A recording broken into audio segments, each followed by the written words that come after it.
بسم الله الرحمن الرحيم. مدحوينها جمهورية فدرالك الصومالية مدن محمد عبد الله فرماتشو قدوميها قولها شعب كبرلمان فدرالك الصومالية مدن محمد الشيخ عثمان جواري قدوميها أقل كالصريح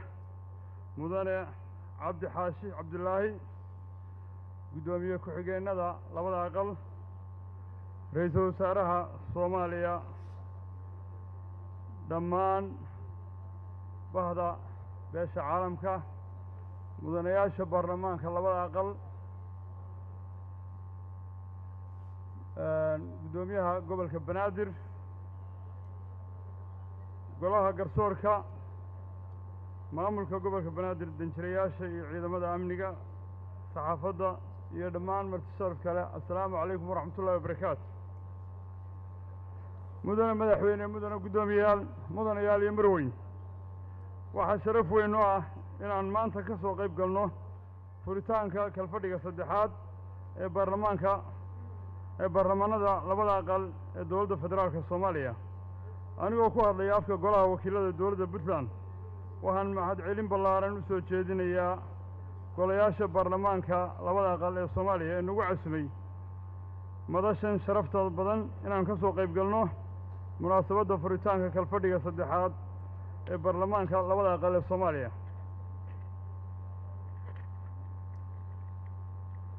waxaan mahadcelin ballaaran u soo jeedinaynaa dhammaan golayaasha kala duwan ee dowladda federaalka Soomaaliya maamulka gobolka banaadir iyo shacabka reer muqdisho anigoo ugu mahadcelinaya soo dhaweynta wada shaqaynta iyo walaaltinimada ay noo muujiyaan markasta oo aan hawlo shaqo u nimaadno magaalo madaxda Soomaaliya ee muqdisho dowladda Puntland ee Soomaaliya ee la dhisay 1998 ahna dowlad goboleed baarlamaani ah waxa axdigii lagu aasaasay iyo dastuurka hadda jiraba dhigaya in Puntland ay tahay qayb ka mid ah Soomaaliya xilna uu ka saaran yahay hirgelinta dowlad Soomaaliyeed oo ku dhisan hab federaaliga ah sida uu qabo qodobka afraad ee dastuurka Puntland haddaba anagoo ka duulayna waajibaadka dastuuriga ah waxaan waqti badan iyo dadaal badan ku bixinay sidii loo heli lahaa qaran Soomaaliyeed oo ku dhisan nidaamka federaaliga ah ilaahay ayaa mahadle waynu haynaa waxaan maanta joognaa meel fiican oo aan hore uga sii mari socon karno taas oo ay markhaanti u tahay fadhigan oo ay ka muuqato wada shaqayn dowladda dhexe iyo dowlad goboleedyada federaaliga ah mudane madaxweyne mudane guddoomiyaal mudanayaal iyo marweyn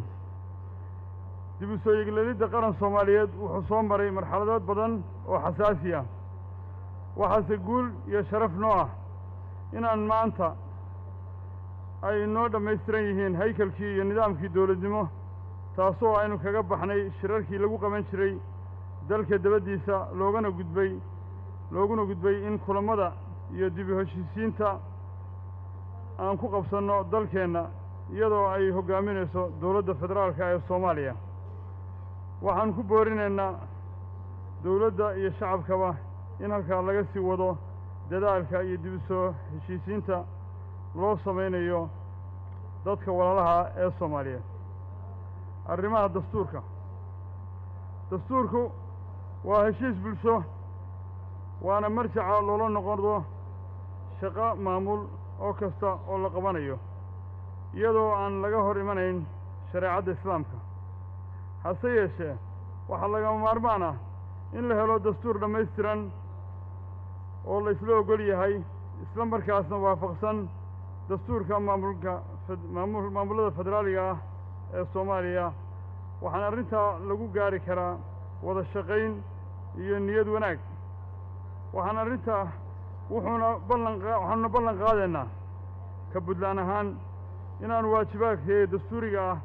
ka qaadano geedi socodka dib u eegista dastuurka federaalka ee Soomaaliya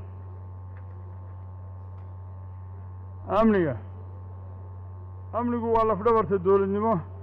sidaa awgeed waxaa laga maarmaan ah inaan baarlamaanka federaalka Soomaaliya iyo baarlamaanada dowlad goboleedyadu ka qaataan doorkooda xeer dejineed iyo dabagalka lana dadargeliyo wixii shuruuc ah oo looga maarmi waayey shaqooyinka hay-adaha amniga ah si loo helo dal xasiloon oo ay u soo heloobi karaan muwaadiniinta Soomaaliyeed oo ku nool ama qaxooti ku ah waddanka dabadiisa gaar ahaan waddamada deriska ah garsoorka iyo cadaaladda arrimaha cadaaladdu waa waajibaad diiniya waxaana inoo ku xisaaran hay-adaha garsoorka sidaa awgeed waxaa loo baahan yahay sinaan cadaalad bulsho oo ku dhisan shareecadda islaamka si uu muwaadin kasta xuquuqdiisa dastuuriga u helo haddaba annagoo aaminsan hay-adaha garsoorka ee dowladda federaalka iyo kuwa dowlad goboleedaduba ay ku shaqeeyaan duruufo adag oo dhanka amniga iyo dhaqaalaha waxaan ku boorinaynaa inay muhiimadda siiyaan xil gaarana iska saaraan sidii shacabka Soomaaliyeed u heli lahaa garsoor iyo cadaalad hufan waxaanuna baarlamaanka federaalka iyo kuwa dowlad goboleedyada u soo jeedinaynaa in dalka laga haqabtiro baahida qaanuuneed ee la xiriirta dhinaca garsoorka iyadoo markasta sal looga dhigayo shareecadda islaamka wadahadalka iyo dib u heshiisiinta Puntland waa qayb ka mid ah Soomaaliya waxayna soo dhaweynaysaa waddo toosan oo kasta oo loo marayo dib u heshiisiinta iyo midnimada shacabka Soomaaliyeed hase yeeshee Puntland waxay leedahay dastuur dhammaystiran oo ku cad yihiin gobollada ay Puntland ka kooban tahay iyo xuduudaheeda sidoo uu qabo qodobka 7 ee dastuurka Puntland sidaas awgeed waxaanu soo jeedinaynaa in aanay dhicin wax wada hadal ah oo ay Puntland ka maqan tahay ama aanay dhinac ka ahayn